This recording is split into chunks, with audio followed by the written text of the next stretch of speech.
విజయవాడలో జరిగిన వరద బీభత్సం రాష్ట్ర ప్రజలను కలిచివేసిందని ప్రొద్దుటూరు మాజీ ఎమ్మెల్యే రాచమల్లు ప్రసాద్ రెడ్డి పేర్కొన్నారు. కడప జిల్లా ప్రొద్దుటూరు పట్టణంలో ఏర్పాటు చేసిన సమావేశంలో ఆయన పాల్గొన్నారు. అకాల వర్షాల వల్ల జరిగిన నష్టాన్ని చూస్తుంటే ఎంతో మంది తల్లులు, పిల్లలు, వృద్ధులు అనేకమైన కష్టాలు చూస్తుంటే ఎంతగానో బాధపడాల్సిన పరిస్థితి ఉందన్నారు. ఇలాంటి ప్రమాదం జరుగుతుందనే వాతావరణ శాఖ, రెవెన్యూ శాఖ అధికారులు ప్రభుత్వం దృష్టికి ముందుగానే తీసుకుని వచ్చారన్నారు. చంద్రబాబు నాయుడు ప్రభుత్వం అప్రమత్తంగా వ్యవహరించలేదని, బాధిత రాహిత్యంగా వ్యవహరించి నిర్లక్ష్యమైన ధోరణితో ప్రవర్తించడమే ఈ ప్రమాదానికి కారణమన్నారు. గత వారం రోజులుగా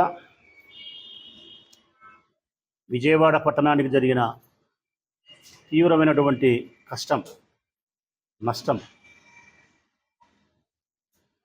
జరిగింది ఆ ప్రాంతమే అయినా ఆంధ్రప్రదేశ్ రాష్ట్ర ప్రజలందరినీ కూడా బాధ పెట్టినటువంటి వైనం ఇది. మనందరి హృదయాలను కలిసివేసినటువంటి వైనం.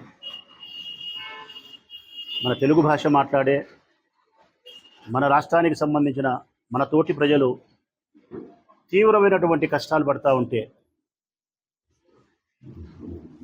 తల్లులు, పిల్లలు, వృద్ధులు అనేక రకాల కష్టాలు అవి చూస్తూ మనము మీడియా ద్వారా ఎంతగానో మనము బాధపడే పరిస్థితులు అన్నమాట.